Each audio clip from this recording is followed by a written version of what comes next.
Hindi naniniwala yung mga alagad na ang Panginoon muling nabuhay. Ang unang nakakita sa Panginoon doon sa pinaglibingan ay sino? Si Mary Magdalene. Sabi ng Panginoon, kung i-atras mo yan,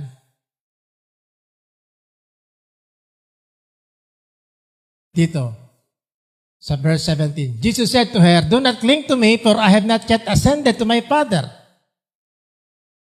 Wag mo muna akong hawakan sapagkat hindi pa ako umakit sa Ama. But go to my brethren and say to them, I am ascending to my Father. Antimano, that time. Na sinabi niya kay Mary, "Oy, nakikinig, bibigyan ko kayo ng quiz Simple question. Kailan nag-ascend si Jesus dyan? Sa Father.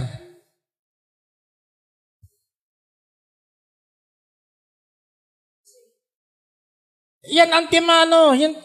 Kaya nga pinauna niya si Mary. Akit muna ako sa Ama. Mag-advance ka muna doon. Mag-advance party ka na sa mga alagad, sa mga disciples. Sabi mo sa kanila, muli akong nabuhay. Pero wag muna ako hawakan. Dahil akit ako sa Ama. Right there. Yan ang hindi naman sa pagmamalaki. Yan ang hindi na ituturo ng mga churches kahit na sa Bible school. Bakit sa kinakala umakit sa Ama? I-offer ang kanyang banal na dugo doon sa heavenly sanctuary. Dahil hanggat hindi nangyayari iyon, wala pang mababorn again. Tiniyak niya bago siya humarap uli sa kanyang mga alagad.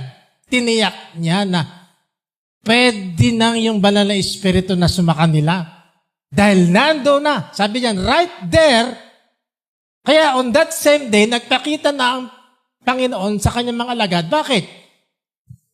Inoper niya na sa trono yung banal na dugo ng Panginoon. At ngayon, ready na yung first encounter. First encounter niya uli after na mamatay at muling nabuhay ang Panginoon at nag-ascend siya sa Father, inoffer niya ang kanyang banal na dugo. Now, He's ready to face His disciples. Dito sa verse na yan. Kaya nga sabi niya sa mga alagad,